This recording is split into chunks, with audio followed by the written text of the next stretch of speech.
Today on the SouthCack Syndicate podcast, we've got owner and founder Les Walden from Les Walden Real Estate on. We're going to talk social media. We're going to talk marketing. We're going to talk investment strategy. We're going to talk social media strategy for your own company. Stay tuned. Hey, this is Liz, and you're listening to the SouthCack Syndicate podcast. What's up? I'm Jared. Kyle Voss. Welcome to the SouthCack Syndicate podcast. We have a special guest today, Mr. Les Walden. Hey.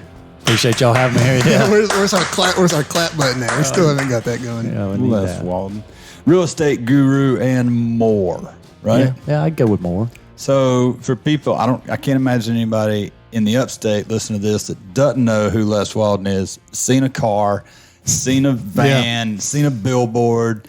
You know how I see Les? I see Les more than just a real estate guy. Because, you know, I've been around Les for years now. I don't know how, 10 years? At least. 15 years? At least.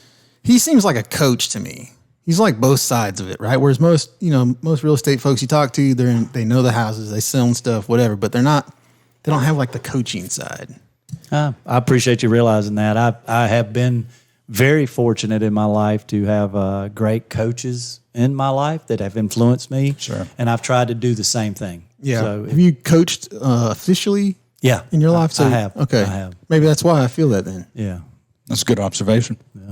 Yeah. You know, like, and I'm not the sharpest guy either. I picked that up from him. He just seems like that. You got some good EI reading there. Maybe that's what it is. Yeah, for sure. So let's give us a little background. We know you're residential real estate guru, right? Mm-hmm. Expert in the field. Give us hobbies. You know, what do you do on your off time? Stuff like that. Well, I'm a Clemson Tiger through and through. So a lot of athletics at Clemson University. I'm fortunate enough to live on Lake Kiowee. So I enjoy lake living, like everybody else around here. Yeah. We have a good time doing that, and really just hanging out with friends. I love hanging out here. That when Kyle reached out and said, "Man, would you do this?" I was like, "Yeah, when? Yeah. Sign me up." Just hanging out and talking, and maybe somebody gets something out of this that can help them down the road." Well, good. Well, let's just jump right into the meat of this thing because I've got some questions. You got questions? I'm sure I will. So I don't know where to start. My head is like just a box of coat hangers somebody dumped out, and you try to pick up one, and they all come with it. Yeah. Let's talk about market, right? I want to see where we're at post-COVID. So we've talked about this several times, and I love getting everybody's opinion on this. So we've seen just a baseline of, we'll call it 2019, right? 2020, stays about the same. After COVID, just a huge uptick.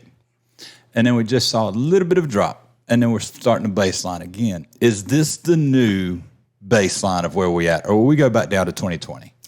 It's the new baseline. That's insane. I think that's our area though, because I don't think we're hyperinflated like a lot of areas. Well, 2008, right? Like Miami and LA dropped like a ton of bricks, but what everybody find out is they could come here for way cheaper. Not anymore. I think COVID caused our real estate to go up. But what are your thoughts? Part of it. It's interesting you should say that about we had a baseline, so we'll call it pre-COVID. Mm-hmm. And then 2020 and 2021 are rapidly becoming known as the unicorn years in real estate. Right? I'm using that phrase and people all over the country because I've been in it 28 years. 28 years right here. I've never seen anything like 2021 and 2022. I mean, they're like not only a unicorn, they're the pink unicorn. Is that because so much money flooded into the market? Absolutely not. It was more about supply. So our supply started being short in 2010, and we never caught up, right? Why did it get short? Well, we went through this little thing that everybody called a real estate meltdown that was really a financial crisis. Yeah. And so builders stopped building, and we were running 1 million homes short a year from 2010, and we finally got back close to supplying the market in 2019. Yeah. And then what happened? COVID comes in. Right. And everybody decides, I can work from home. I can work from home. I can work from I don't want to be in the city. I want to be in the mountains. Well, and I think a lot of times what is happening is people were sacrificing their way of living to live close to work. And maybe they're renting or whatever. Sure. And I think once COVID happened and they realized that you could work from home and make a living, they're like, hey, if I'm going to work from home, I'm going to own that sucker and I'm going to do it the way I want. Sure. Versus kind of, being cheap in town or in the city. I'm going to move out of the country where it's cheaper, own a house. It's 100%. You're 100% right, and that's become known as the Great Migration. Right, more costly to live in Midwest, Chicago, the Northeast, New York. You can move down here. Well, if you can work from home, why would I not move to where cost of living is half, taxes are half, Yeah. and I can do what I want to do in a place that's nice. Yeah. And Our quality of life surpasses no other just about on this side of the Mississippi. I would tell you 100%. I didn't grow up here. I landed here because of Clemson University. How about that? And I call this is home, and I say every day, I choose to do what I do here. Yeah. I'm a residential real estate specialist. I can do that anywhere in this country. That's right. But it's here that gives you quality of life and opportunity. Everything. It gives us all of it. I don't care if you're a mountain climber, you're a rafter, kayaker. It's why Greenville became the biggest software city for a minute, right? Salt Lake City people, they were coming here. Greenville just blew up because of the quality of life, right? Yeah. Not because of a cool main street, although it is a really cool main street, but it's the surrounding of the upstate that gives us the quality of life. That's why large companies come and invest here. Yeah. That's why our economic alliance is so important, to do that. We're very, very, we're positioned very well where we're at too, because we're so close to snow. We're so close to the beach. We're at the foothills of the mountains. We got tons of water around us. We're a geographical oddity. Yeah. I mean, when I grew up in California, we drove 4 hours to the nearest lake. Wow. And it sucked. Yeah. It was a mud hole. No, it wasn't beautiful green. It was all brown. I mean, it's California. So When you say we're surrounded by water, this is a fact that very few people know. There's more shoreline waterfront in Oconee County than on the entire state of South Carolina on the Atlantic Ocean. yeah. I mean, I knew that. when people I come to heard that. visit, so just this last weekend was at a party, talking to some folks from Georgia, came up, had spent the whole day on the lake. And I'm talking, I'm like, yeah, the lake's right here. And they're like, we're right next to the lake. I'm like, yeah, you could almost throw a rock and hit the lake from where we're at. Sure. The thing that's weird about where we live is you literally drive around the lake all day long and don't know it. Like you are Oh, yeah, the main highways, yeah. all the main highways until you cross a bridge. You don't even know, you didn't know you were just by the lake. Yeah. Because the way that there's so many trees and the hills, and you just don't see it till you hit it. I think if you took Joe Cassie and Kiwi out of the community, well, we wouldn't be where we are. I mean, we wouldn't. That is the quality of life here. It's part of it. Part. But it's a big part. It is, and the pricing on residential property from one side of the lake to the other, and the north end and the south end. I've never seen a small area so diverse from a $60,000 lot to a $900,000 lot. On the same lake. Yeah. Right, just crazy pricing. Almost be able to see it. Yeah, From one to the other. That's crazy, right?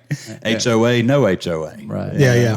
So here's a different kind of question. Okay, so COVID hits, and then some of the husbands and wives, they quit or got laid off, or we saw that shift, and everybody just started wanting to be a real estate agent. What did that do to, I don't want to say, I guess, the market? I guess, did your agents have to work harder for that? Well, I've been in it long enough to see that rotation several times. So when the market we were in the unicorn years, our local real estate agent population more than doubled. And everybody was making money. And everybody. Everybody thought they were an awesome real estate agent. Yeah, absolutely. And to be honest with you, when you've got a great agent, somebody that's worked hard to be really good at this business, in those unicorn years, I don't know if Kyle Voss needed me during those 2 years, to be 100% honest with you. Right. You poke a sign in the yard, and by the time an agent could get back to the office, they had 12 offers. Yeah, if it hit the MLS, it had offers. Over purchase price. I didn't see anything sell under. Nothing. Or 4. It was over. So, but now that the market's shifting, now that the market is becoming a little different. Tide's going out a little bit. Yeah, and agents are starting to leave the market. They're starting to say, wait a minute, I'm not making that money hand over fist. I might need to go look at a different career. But the agents that knew what they were doing prior to those unicorn years are still successful. They've been through it. We saw the same thing in the Airbnb world. We were in Airbnb pre-COVID. We know what we're doing. We're really good at it. And then everybody started buying their second homes here in Oconee County and saying, well, I can't cover all of that mortgage, so we're going to Airbnb it. They had no clue what they were doing. And within a year, they were like, either selling the house or having somebody manage the property, which only made our business go up. Competition breeds revenue. I think in cases like COVID, the unicorn years, you either adapt or die. Those agents that are just skating by or just making 50, 60,000 a year, they're out. Yeah. You get somebody hungry that wants to come into market, competition breeds revenue. You have to step up your game or you're out. Right. Yep. So maybe it's a good, not filtration, just a good cycle just to get some of the trash out, some new blood in and things like that. You want a beer? No, we're good. I think just Jared needs one. Thanks. Yeah, see, we're not that official here on the podcast. We just, I see that. yeah. I just beer saw on the feet. go. I just saw feet, and then somebody say, "You need beer." So I don't think it's a bad thing that some of those agents cycle through. Right. It's definitely not. I mean, And those ones that can stick with it, like you said, they appreciate that they're still in it and they're still the best at what they do in the market. And they've got a business. They're running a business. They didn't jump into it because it was just a good time to be in it. And that's right. How big is the Les Walden team? Tell us a little bit about your house. Right? Okay. Right. All right. So my team right now, we have 6 agents that are out every day helping buyers and sellers. We're growing that number. It's a great time for me to do that because there's a lot of brokerages out there that don't help their agents understand the business. They don't help them create a business plan for themselves. And we specialize in that. I'm known for that around the country. People bring me in to help their agents in different places. What's crazy is Kutu cut his teeth with Les. Yeah. Oh, really? Yeah. Oh, that was his first job. So did Fink. Okay. Yeah. Kutu didn't even, I don't know if he had his license. I think he was just showing houses for you or Oh, something. no, he had a license. Did he? Yeah. You know, so he literally was there, learned a bunch, then moved on, learned a bunch, moved on. I guess he's done it 4 times now, 4 times now. 3 times, yeah. Yeah. Is the real estate game kind of like the car dealership game? You're going to work there until you either got all your friends and family and then you're going to go to a different firm? Or do you have like 20-year veterans at your brokerage? Right now, the longest I've got with me has been with me for about 12 years and does a phenomenal business. By himself, did 103 deals last year. Good for him. Yeah. So that's a big year. There's nobody else doing 103 deals. Nobody. It's crazy. Nobody. So That's it's 1 every 3 days. He's closing 2 or 3 on Fridays. well, end of the last week of the month's always exciting. Yeah, it's always on a Friday for some reason too. Huh? Oh yeah, that last week of the month. I don't know how that ever happened in real estate where everybody wants to close the end of the month, but they do.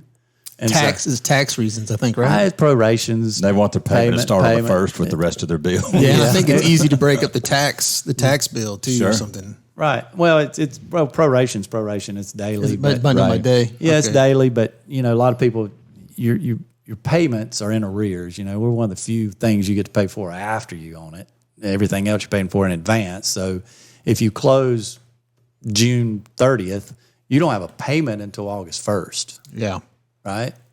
So people look at it that way. It's 6.5. People think that, but if you close, you're going to get some interim interest. You close 15th of the month, but you don't have a payment for 45 days. Yeah. Do you see a lot of payment buyers? Not anymore. Where'd the money come from? Because we all saw it. Yeah. Where did it actually, when interest rates were so low, there was more money here than you thought.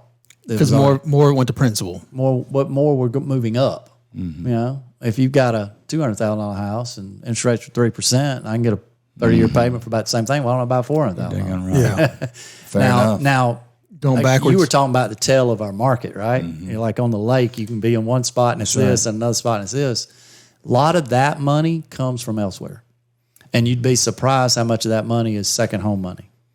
You'd be surprised. Oh, well, I would think most of the stuff on the upper end of the lake is second home because there's nothing up there. Pretty much north end is second home. If you're going to live up in the cliffs, you're going to live in the reserve. Honestly, as you said, there's nothing, right? There's no grocery stores. There's no. You ain't going out. You're going to eat right there. So no jobs. And that's a great second home. Those aren't your clients anyway, really. Not 100%. We do some work up there, but no, I would say that's 10% of our business. Yeah. Oh, David Hurst, that's my buddy now, and he's got the lockdown at the reserve. He does a great job with those guys. The north end is such a different. Yeah, you would think it's a different lake. You cross under that bridge, it is a different lake. You're in a different, different lake. You're talking about the Duke Power Bridge. Yeah. That's what everybody calls it, Duke Power Bridge. Yeah. I think of the Duke Power Bridge as the tall one behind the buoys. Oh, well, yeah, okay. Yeah. The one you jumped off of? I didn't jump off it. But Okay. yeah, I heard stories. Yeah. Okay. But that's pretty much the halfway point of the Yeah. lake, the one we're talking about there on 130. Yeah. And So why are pricing? Take out the Cliffs and Reserve. Why is pricing? And I'll just say $1 million difference from a house outside of one of those complexes to a house on the south end, when the south end has grocery, shopping, walkability, and the north end has a long drive. I can tell you a little bit of that, and you tell me if I'm correct or not. But the houses in the reserve are built different. I'm not take out the Reserve and the Cliffs. Oh, okay, my bad. I mean, honestly, the difference in what people are paying for is lifestyle. So they don't want walkability. Well, they do, but if you want to buy in the Cliffs or the Reserve, you're buying a lifestyle. That's right. But we're not talking All right, about take that those. out. Yep. But all right, but if you take those out of the north end, Yeah. take them out. You're not seeing a whole lot of difference between south and north end then in pricing. Okay. Take those guys out of the game. All of a sudden, we lost that $7 million home. Sure. Well, we don't even see those homes very often pop up on MLS. They're in thecliffs.com, thereserve.com. On Zillow, they're not there. You go to one of their websites, though, and it's like, buy. Right. Gotcha. Yeah. Well, and there again, people are buying lifestyle. Those homes up there, you'd be surprised how many people are buying $3 to $6 million homes, second homes, Yeah. or third homes, or You fourth know, homes. I will say too, it's the only place on the lake you get golf and water. Well, Kiwi Key. Oh, that's true. Kiwi Key. Yeah, and Kiwi Key is definitely not. Well, I guess it's coming around now, huh? That's an interesting animal. I was gonna say- they spent about $14 million a few years ago. It's coming around. and I'm gonna tell you what, it is the best deal in our market right now. for what you That's get. another place I guarantee you could be sitting in one house and you could look across the street and see a totally different house. Probably you see something from the 70s on one side and something that's totally new. We're to that point, even on Kiwi, where we're buying a ranch style home built, to 20 years after the lake was built, because the house is so cheap. We're bulldozing that house and building our forever home. Yeah. or a full blown remodel. Yeah. I mean, they're spending hundreds. I'm seeing people buy homes and then they're dropping $250,000 plus on a remodel. Yeah. I did. When I was in California, they would take and tear the whole house down, but the wall that the meter sat on, because it was considered a remodel. You couldn't disconnect the power. No, it was considered a remodel if you did that. In California, the taxes and everything is crazy expensive, right? Just to break ground out there, I think it's $30,000. Whereas out here, it's like $3,000 or $8,000 or something. But they would tear the whole house down, put the wall that the meter sat on, and then build a whole new house, and they would consider a remodel. That sounds like something Hugh would do. Like, for sure. I think he's doing it right now in Is he? Arkansas. Yeah. Doing a remodel. Take the whole house down, left the wall, the meters and breaker boxes on, and Yeah. then built around it. But people figure out how to get around things. Around the system, yep. You have to. We do it on Main Street all the time. Every you day. have to figure out a way to do the system. And it's not that we want to do wrong, but in business or in your household, you've got to come up with a way to pinch. Well, a household's business too, right? It should be. I mean, everything you buy should be an investment. Somebody's going to sell it. Well, You might not. Yeah. Somebody That's right. will. That's right. well, and it could be an investment in your happiness, Oh, it is. your mindset, right? Investing in ourselves by that extra pool. But I will say, if you invested in something that's going to continue to give back, that will help your mindset as well. Sure. Down the road. Sure. So tell me where the market's going to go from here.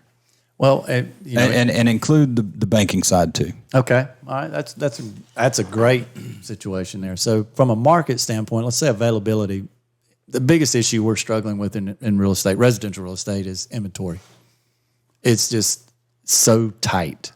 Even with interest rates going up as much as they did, they more than doubled. Y'all know that. Yeah. And that took some buyers out of the market. If you qualified to buy a home at 3%, you might not qualify to buy it at 7%. It did take some demand out, but the inventory is so tight. We are still seeing multiple offers on properties. So demand's still higher, even though it's come down, still higher than It's still higher in inventory. I don't know how you catch up. Depending on which economist, which person that studies real estate you listen to, we're anywhere from 2.5 to 6 million homes short in this country. You don't make that up. Yeah. And that all started back in 2010, right? So it took us many years to get here. 13? Yeah. We ain't gonna dig out of that hole from an inventory perspective. So that's gonna keep pricing up. Now, is it gonna be like the unicorn years? No, we don't put them on the market now and get 20 offers in 24 hours. but we do get multiple offers. We still get 2 or 3 offers. Yeah. And I looked at some of the numbers before I came up here today. In the Western Upstate MLS, we're still averaging 99% list price to sales price. There's no negotiating going on. Does that go for dirt as well? Not as much for dirt, but it's still close, right? It's still close. So, but dirt's a little bit more negotiable. Where we're seeing negotiation now, because we don't have the 20 offers. When we were getting 20 offers, people were saying no appraisal, no home inspection, no nothing. I just got you a wad of money. Yep. Let's just close. And now what we're seeing is buyers at least have the opportunity to do a home inspection. They at least have the opportunity to not waive an appraisal contingency. But they're not being able to. They're still stuck on the price. They're still not, they're not going to come in and get them to come off their price. So that's the market in general. Inventory is going to keep our pricing up. Okay. Where do I see interest rates? Again, looking at there's 6 major economists, market strategists that I pay attention to that all they focus on is real estate. What we can't figure out right now, what they can't figure out, because they're a whole lot smarter than me, is the average yield spread between the 10-year treasury and the 30-year mortgage rate over the last 30 years has been 172 basis points.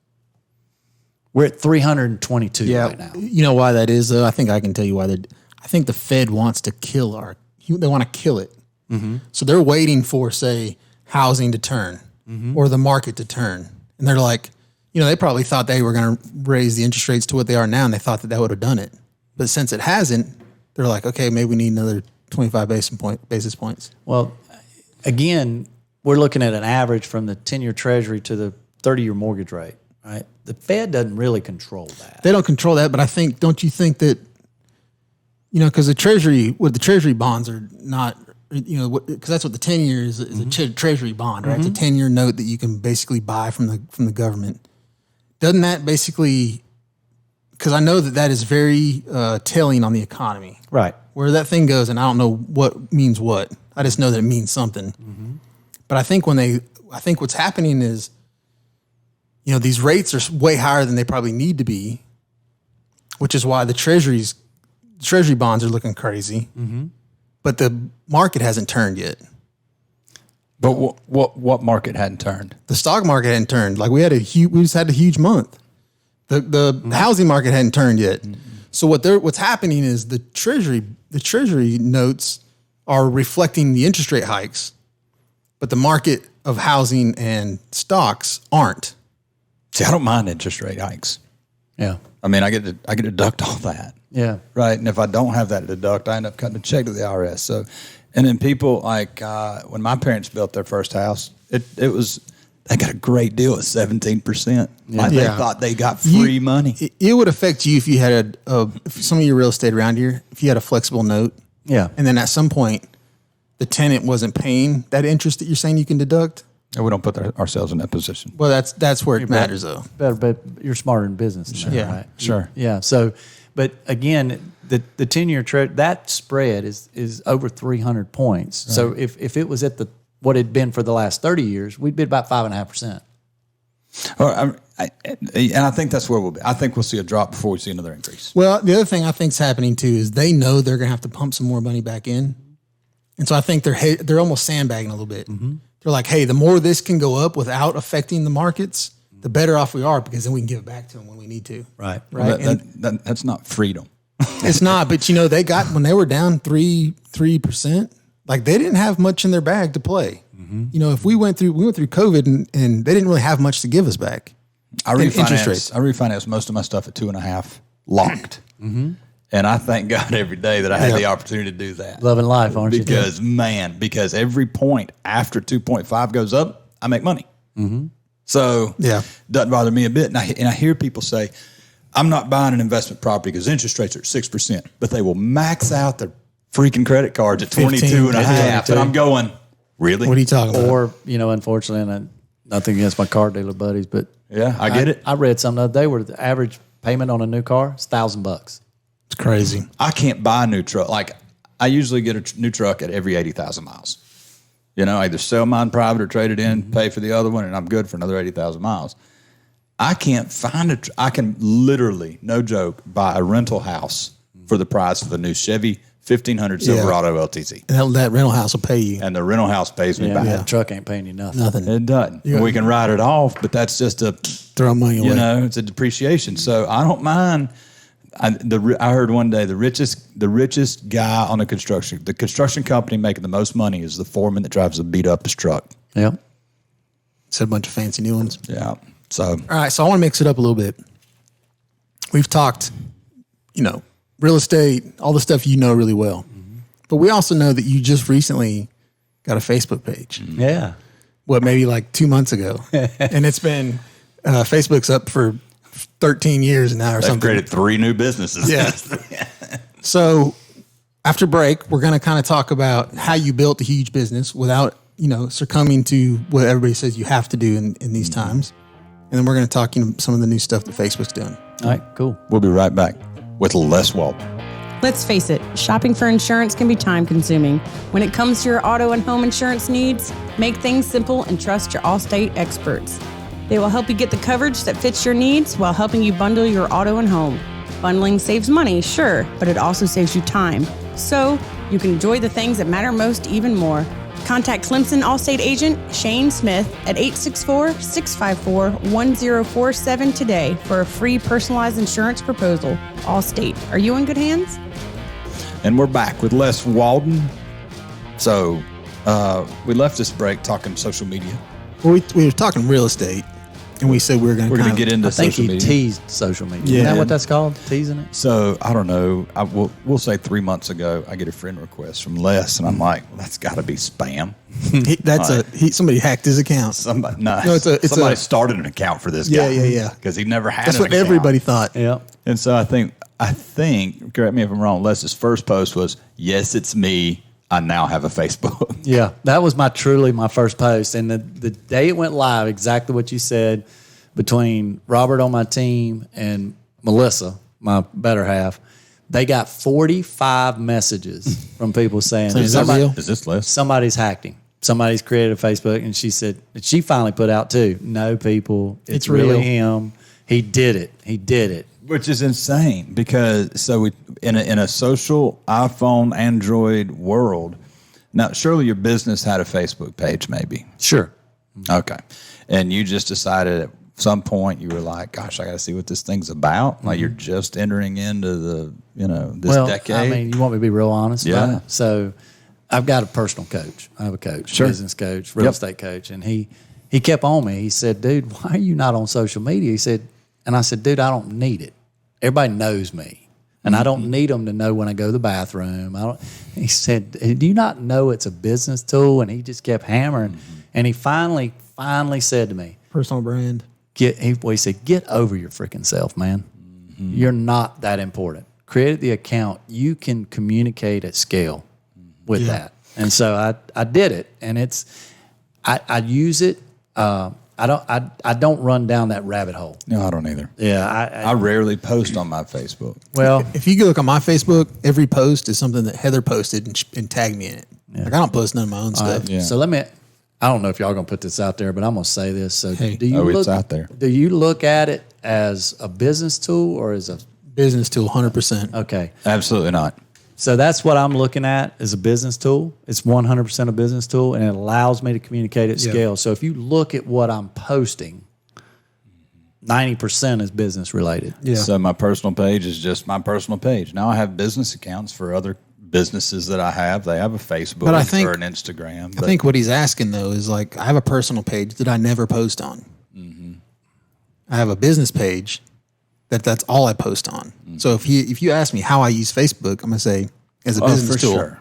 Right. Yeah, my personal page, I don't look at it as a business tool. I'll share what some of the other businesses does on my page, but Twitter was a thing, but now Threads released last night, which is a whole new platform. Are you on Instagram? Yeah, it's tied though, right? Facebook and Threads and Instagram, right. Facebook. So let me ask you this: who's going to win the fight?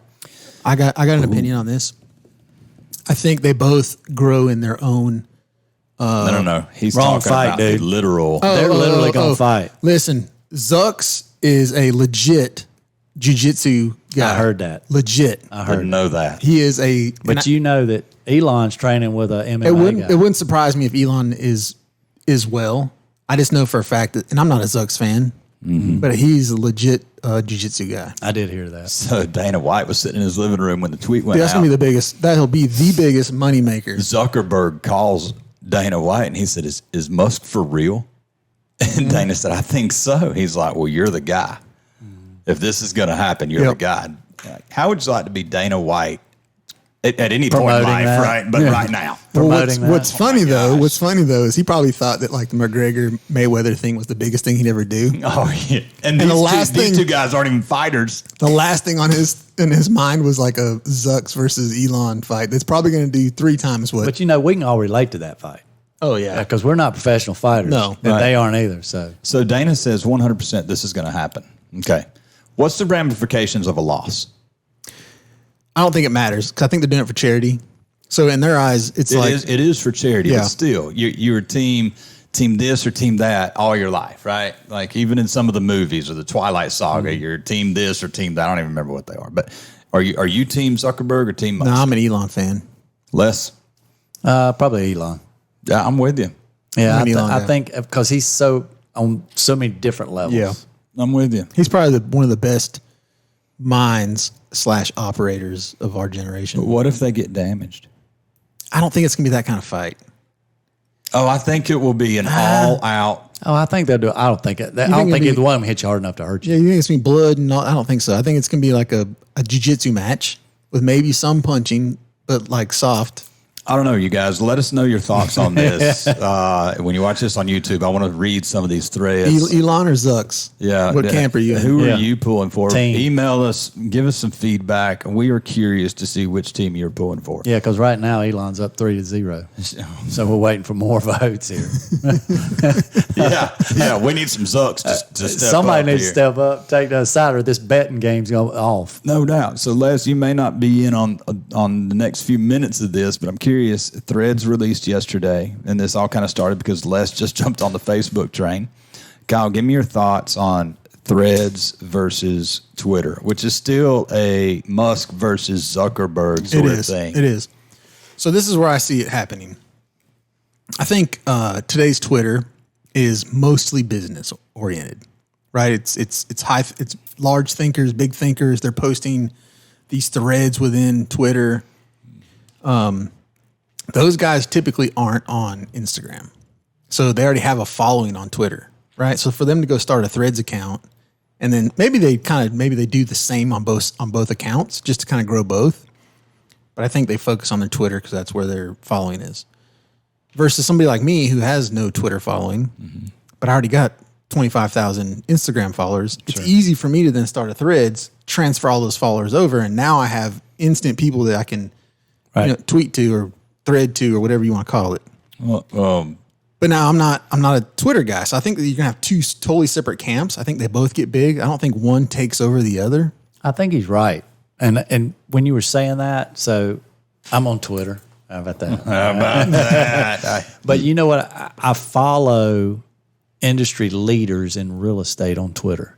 Right. It's straight up business. so straight most of my Twitter is the same. They're finance guys, economists. Right. That's the kind of stuff you see on Twitter that I follow at least. All my friends that jumped on the Twitter bandwagon back in 2009, 2010, that's when Twitter was kind of popping. Those guys hadn't posted since 2010. It's like, I don't understand it, whatever. I'm on Twitter every day. It's where I usually get my news, my market stuff. Like Twitter is a reliable platform for me for that. Right. I've only got under 400 followers on Twitter. Yeah. Like not much. But all the new stuff that Musk has put in of the data scraping and the limiting of the number of tweets you can see, the limiting of number of tweets you can send, like he just throttled back Twitter, which probably needed to be done, but he put too many parameters in when Zuck releases Threads to say, go. Yeah, I still think they both live in the universe in different I think fields. he's right. I think I'd never thought about it. I didn't think about it that way when it came out, but I'm thinking I think fun, business. yes, I think Fun. influencer and business, Yeah, I and think you're news and whatever on Twitter, and then all your influencers that are just like saying, Because that's how I stay on top of what the six, and we talked about it earlier in real estate, the 6 top economists. I follow all of them. I see what they tweet every day. And it may actually help Twitter because there may be less noise. You might be right. You know? So I'm going to pull up my phone right quick. I hopped on Threads this morning. Okay. Wow, early adopter. And I was number. It tells you what number you are? Oh, yeah. I don't even, there's too many numbers. I think it's going to be 192,944. Already. I was your 21 number. That's million. your number. I'd love to see somebody pop in right now because I guarantee you I'll do it when we leave. I bet you it's like 200 150, yeah. or a billion, right? So I think it was averaging 1 million downloads the first hour it came out. Wow. Every hour, and now it's compounding. So now it's 2 million an hour, 3 million an hour, and everybody's going to end up doing this till they figure it out. The problem is, if you don't like it, you can't. Once you accept Threads, you can't delete just Threads.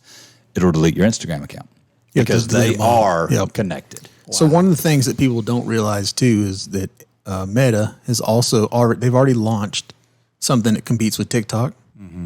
With they've released like 4 or 5 apps that were designed to compete YouTube against shorts, all of them, and none of them succeeded. And these are totally separate apps, very much like Threads. Now Threads will probably be a little bit different because people understand it. You know, when you're trying to compete with TikTok, it's like, why would I do that? I can just go to TikTok. You know. Well, I think what Meta released that competed with YouTube Shorts is you got a social media versus a search platform, right? YouTube is not a social media platform. It's a search platform. It's a search. It's second number largest one. search. Yeah, we've talked about this. Yeah. So Number 2 behind Google. and Google owns them. Sure. So I mean, really, so it's search versus social media, and that's why that one probably didn't fly. But this might work for How them. many social apps do we need to post the same picture on? We don't need them at all. I think the problem is that, especially in the business side of it, right? Especially if you're an influencer or you're making money doing this, you feel like you have to venture out in every one of them, right? You have to have some kind of presence everywhere. If you're just the average person, you just go to what you enjoy, and you don't need the rest of them. So they already said Threads is not for business. Yeah, so and that's what they're going after, a different market. They are. Which I think is the right thing to do. So tell me a little bit about how you use social media, your company, before you got your personal Facebook page. How important for a lead generator was social media, including LinkedIn? Okay, great question. I mean, that's phenomenal because so many people in the business world don't understand the lead gen side of a social media platform, right? And I didn't, so I reached out to an expert. The guy I subscribe to that it's a friend now is Jason Pantana, and he focuses on social media platforms for real estate, right? Yep. So I'm a big proponent of let's reach out to an expert. Me too. Yeah, it's shortened learning curve. Yep. So social media for business allows you to communicate and influence, if you will, larger numbers of people at a time. So what I did to build my business is the same thing that social media does now at scale. Like I used to teach and call and spend 3 hours a day on the telephone. My goal was 100 phone calls a day, right? What? 100 a day. And normally could pull that off in about 3.5 hours. Just straight up cold calling? Not cold calling. You already had it, grabbed a business card or Warm. something. Yeah. Warm, Gotcha. right? Lukewarm at least, you know. They at least knew who Les Walden I was. wasn't, Right. even though I was in business when a phone book existed, I wasn't heard just that. flipping through that. So there was a reason I was calling, but that's how I built my business. Well, social media does the same thing at scale, right? If you got 25,000 followers, how long would it take you to make 25,000 phone calls? Yeah, for sure.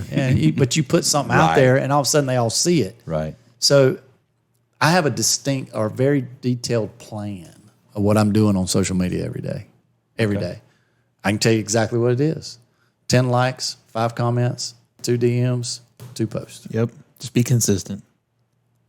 That's a business plan. It's funny that Hold up. Say that again.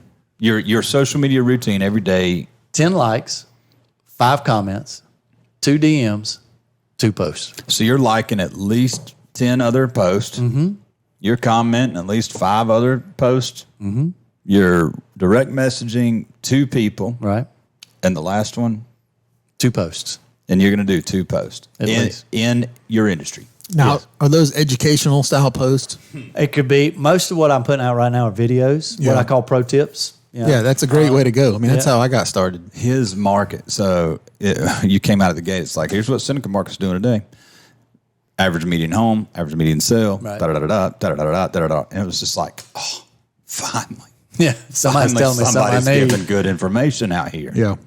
Not just, this house is available. I just sold this one. Yeah, I mean, that's great, and congratulations. We love celebrating wins for every industry and everybody, but the analytics side, like, this is where your market is. You're bringing value, which is the most important thing. Absolutely. Big We deal. call that a market snapshot. That's a big deal. You can hear it. Most realtors know it. They just don't put it into a picture post that's a visual tool for investors like us that say, oh, and over the next year, this particular zip code is poised to go 8.6% up in value. Yeah. Like, that's a lot to me. Bringing value is the number one key Without to social question. media. And then, of course, you just focus on your industry, right? Just focus on your industry. What advice do you have for somebody who is not a realtor or currently a realtor but wants to be their own broker house? What advice do you have for anybody in the real estate sales market? Not the investor side, just the real estate sales market. That's a phenomenal question. So if somebody was getting into my industry right now, I would tell them, don't do it alone. Don't do it alone. What do I mean by that? Don't get into the business and be that agent that does everything for everybody. You need to get on a team and that shortens the learning curve. Yeah. Like, it shortens the learning curve. We spend a lot of time training at our office. So spending time with the agents and saying, let's focus. Like, I helped an agent today develop their next 90-day business plan. Right? What are you going to do? What do you want to do? Your goals. How many deals? Or actually, I help them relate it to something they want to do. Deals. Which pillars of business are we going to use to get there? What's our strategy? How are we going to develop those pillars? And what's our daily schedule look like? So do you? Because I think where a lot of people fail is they count their goals as, say, deals. Mm-hmm. But in my personal opinion, you should count like showings or the things that lead to deals, right? You mean the more hands you shake, the more money you make? For sure. So what I teach is conversations lead to appointments, and appointments lead to deals. Right? There you go. That's right. So you got to be able to tell your story. If I'm just putting out something on social media, if it's not leading to me having a conversation, which leads to me having an appointment face to face, and then leads to my deal, then I'm just kind of wasting time. There's a guy that we know. Me and Jared actually just met with him a little bit on a local deal that didn't go through. But Tim Bratz, you familiar with Tim Bratz? Mm-hmm. South Carolina boy. His whole business is a social media business. Mm-hmm. And the leads that he comes through, actually, I'm a part of a private Facebook page that he has got. And what happens is people get on there and they say, hey, look, I got this deal. We're going to syndicate this deal. I need some LPs. I need some GPs, whatever. And so then everybody else that's in that list says, send me the info. I'm interested or whatever. And so like there's deals happening and it doesn't even have anything to do with him. Mm-hmm. Like it's just a marketplace for people to communicate and talk. But he's the guy. But he's the guy that started the umbrella. Yeah, connecting umbrella. people. Yeah. The most powerful position to be in is a connector. I've said that for decades. Yeah. Look, the middleman is the most important man. Everybody wants to cut the middleman out, but he's the guy who is connecting this guy to that guy. Yep. There's a middleman for a reason. Mm-hmm. Well, you don't have to be the seller or the buyer, but the one who connects people and puts people together will always be the more successful person. Well, what people don't know is that group that he has, there may be a deal where when somebody posts something, it doesn't go live instantly. His team looks at it first to see if they want a piece. Yes, that's right. There's a moderator in there that gets to look at that stuff and make sure it's acceptable to go out. And then if they're not interested, it goes on. Not even acceptable to go out, but do they want a piece? Before it gets to everybody else. That's what I'm saying. They look at it. They say, "Does this make sense for us?" If it doesn't, they let it post. If it does, they just hit the dude up and say, "Hey." Sure. Now, here's a B part of that question. Not that you don't sell commercial real estate, so I want to stick to just residential. Mm-hmm. What are you telling the investor who thinks flipping houses may be a good deal right now, or I want to get into some rentals? Like, what do you tell that person? Are you looking for income or wealth? Sure. That's the first question. Are you looking for income or wealth? Cha-ching. If we want to flip, we're looking for an income. That's right. I got it. But you got to tell me, Jared, what's our goal first? Yeah. And then me and you'll develop that plan to put that together. You want to build wealth, don't sell it. So if you're telling me you want to generate income, well, let's find the right house. We got to buy it. The income is made when you buy it. It's not made when you sell it. We got to buy it. We got to know what we're putting into it, and then we got to know what the market's going to bear when we finish it. Right? That's an easy process. What are we buying it for? What are we putting in it? What are we selling it for? 3 steps. If you're wanting to build wealth, then I'm going to ask you another question. Do we want an ROI today, or are we going to build it on the appreciation? You can't find me a time, long term, that real estate has not appreciated. I agree with that. So if you say, well, Les, I'm not 100% worried about ROI. I want it to cover itself. Let me cover it. If it covers, I'm cool with it. I'll make money later. I'll let somebody. That's me. That you're speaking my Chief language. Equity Officer. I'm CEO, Chief Equity Officer. Right. Chief Equity Officer. Chief equity. But when it comes time to cash in, yeah. we'll be sitting pretty, and I'm making money. I'm not. Everybody else pays my real estate bills, Right. not me. Right. And it puts money in my pocket every day. So it's like, do you know anybody that invests in the stock market? And they put 20 grand in. They want it to be 100 grand over a period of time. See, I like. What if I could tell you, you put 20 grand in, I don't have to worry about the appreciation. I'm gonna let somebody pay for that $100,000 asset for you. Yeah, I'm going to let them buy the I'm stock. all in on that. All right, so real quick, too, because I want to go here. Throw back to like episode 2 or something. What do you think about wholesaling? Wow. What's your thoughts on wholesaling? That is episode 2 or 3 or something? Yeah, we had Rhea Smith on, who had different opinions on She wholesaling. hated the idea of wholesaling. As Kyle and I did. Like, if you see an abandoned house, can you just put an LOI that says, this house has been empty, you got weeds growing, you got a stack of tickets on your front door, screen door, I'll give you 20 grand for it. And then you flip that contract to somebody else. Hey, if it works for you, do it. Let me tell you who can't do it. Me. Yeah. Real estate agents. Because I got a license that I have, and I got a code of ethics, and I got all these things. Which is probably why she didn't like the idea. Probably. Probably. I mean, There is ethics in real estate. Believe it or not. That's hard to believe sometimes. Sure. She's a smart girl. She's a smart girl, and it's hard for somebody that carries a real estate license to live in that world. Yeah. Right. I've had agents try to do it, and I tell them, dude, You playing with fire. you're gonna get burned soon. Yeah. But I don't have a problem with it if you're willing to do that. Where a lot of people that live in that world, they don't disclose everything. We're talking about the We Buy Houses guys, right? Right. They don't disclose everything. And so what you end up having is, let's say dad passed away, somebody needs to unload a house real quick. They don't disclose how much it's actually worth. Right. They first lie to them about the true value. The second, don't really explain that if I can't find a buyer for my contract, I'm not buying your house. Yeah. So 3 months down the road, You leave them hanging. they're hanging, Yep. and the person couldn't really afford to hang on it for 3 months. They could have listed it traditionally and sold it and be done with it. Right. Yeah. And so that's the only issue. But I think- don't have a problem with the industry. I think there's another bad issue though that most people don't realize either is that most of those wholesalers sell to the BlackRocks so if you want a bunch of real estate in your local community owned by non-local people, wholesaling's there. probably not what you want to do. Yeah. You see, there's a difference in the We Buy Houses guys and me seeing a house that hits, 7 hours on market and me going, I want to tie that up on due diligence. Because I know that's a hot property and somebody's going to call me because I've got it under contract and say, I'll give you 30 grand for the contract. Yeah.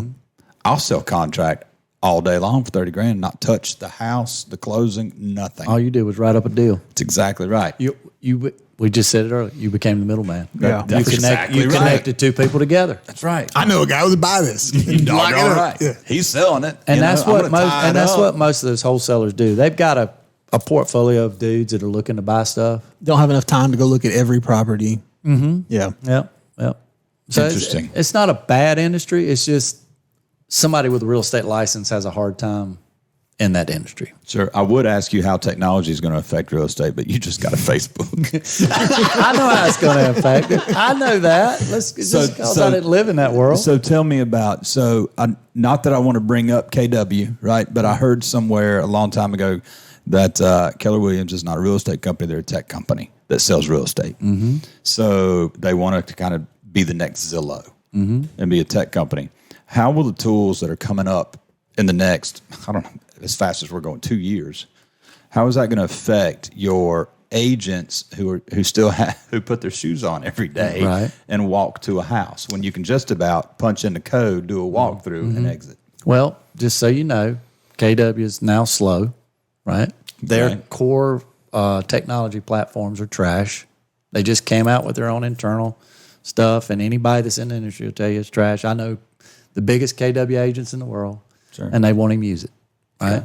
Yeah. There's evolution every day, right? So how does technology impact what I do? Well, the great news is the relationship always wins. Yeah, and it can't replace 100%. That. The relationship, but I might be able to have more relationships with the right technology, right? Amen. Right? So it could be social media, or it could be the best CRM on the planet, right? We invest in one that has cost me a freaking fortune every year, but it's the best CRM on the planet. Fastest car on the road. I got it. And so those technologies help me have more relationships. Mm-hmm. But at the end of the day, if I develop a relationship with Jared, I develop a relationship with Kyle. Yeah. The relationship's there. Yeah. If you know, hey, man, you can call them. You got something? Call me. If it works and I know what you're looking for, and I call you and say, dude, I got something I think might work. Let's talk about it. Okay, on that same lines, we're all familiar with Zillow. Mm-hmm. We all can click on a property and see the Zestimate. How many times do sellers or buyers go, well, the Zestimate says it's worth... Every time. And how inaccurate is the Zestimate? Well, it depends on where you live. Mm-hmm. Okay. So let's first step back and say, you ask, well, how many times does seller primarily say, well, the Zestimate said... And I said every time. That's a lie. If it's more than they thought it was worth, they'll say it every time. That's exactly right. If it's lower, they don't ever bring up Zillow, right? But everybody looks at it. Zillow is the true marketing behemoth in real estate. Yeah, they're the true marketing guys. Do they sell leads? Is that how they work? Absolutely. Because every time I punch in, I've messed up a couple times and been like, it's like, hey, ask about this property, and I'll be like, send me information. Mm-hmm. Well, then what's crazy is the agent that listed it is not the one that calls me. Right. It's somebody from Zillow that has no clue what the hell. Well, yeah, Zillow does. They have their own. They have a marketing team, a follow-up team, and then they have another process where they'll give it straight to the agent. Depends on which one you buy into. Okay. Because I've never got the agent directly. There's two platforms, but so Zillow, Zestimate, how accurate is it? We're in a rural market here, man.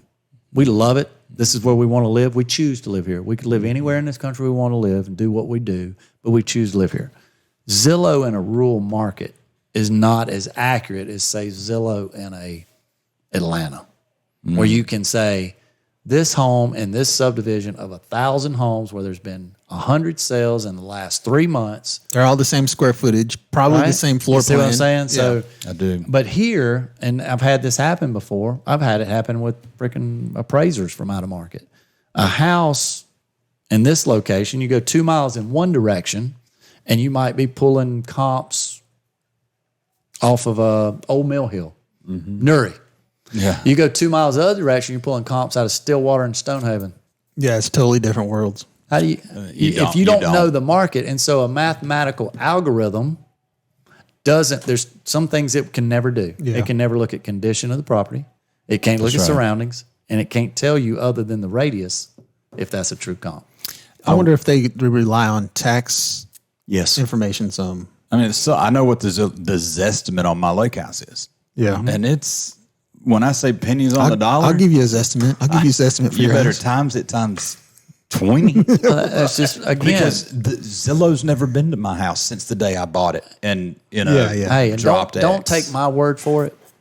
Zillow was using their Zestimate as an iBuyer. They were buying houses. That's right. They lost $1 billion in 1 year. Yeah. Then they finally came out and said, that Zestimate ain't quite as accurate as we thought. I wish there was a company that did Zillow for Airbnbs. I want to look at a United States map, and all my little red dots on the map are Airbnbs that cash flow and are for sale. Is it not AirDNA? They won't do that? They're not a real estate company. They're an analytic company. So they don't do sales, but they'll tell you what markets are hot. Gotcha. But they don't do sales. And I wish real estate agents would actually type in the word short-term rental in their listings. All right. Even if it's not allowed or are allowed. Because if I put in my keywords in Zillow and my only keyword is short-term rental, nothing comes up. everything comes up. Oh. But not all listings have the words in there, and the only way keywords work is if the agent types the words in. I think if I'm a real estate agent, I'm putting short-term rental in everything. Everybody wants a property that'll cash flow. Right. Right. Who doesn't? So I think if we could just come up with a way to sell, I'll take one. If we could just sell short-term rentals. Now, there are forums, there are Airbnb groups on Facebook, all over social media that has listings, but there's not an app that just lists short-term rentals for sale. So that's an interesting comment, because what we've recently, and we're seeing more and more of this, right? In MLS now, there is a field for us to check whether it's can do an Airbnb or not. We call it short-term rentals, okay? Right. We don't call them Airbnb. Right. Is that because a lot of places now are banning it? Yes, absolutely. Yeah, okay. So, but it's not a required field yet. It's in there, and I have the option to say yes or no, but it's not required. Now, there's certain fields in MLS and so you know this, that MLS is what uploads all the data to Zillow. That is so I would tell you, just hold your breath for a little bit. It's coming. It's coming. That's awesome. Wow. Sorry, wind came through. That storm's blowing in. We still look good. So okay, so we're gonna do a 5-question speed round. Okay, and you're gonna come up with the last question. Wow. Good luck with that. Okay. All right, go ahead. What'd you listen to on your way to work this morning? Country music. Who's your favorite music artist of all time? Conway Twitty. God, what the hell? What's the best book you've ever read? Oh, wow. Everything John Gordon. John Gordon. Everything John Gordon. Check. Name Who's some John of Gordon? I might have read some. You don't know John? He's a guru in positivity and positive leadership. Okay, like a so his John Maxwell kind of guy. But better. Yeah, okay. I've read all John Maxwell stuff too. Yeah. The number one book you might know by John Gordon is The Energy Bus. That's what launched him.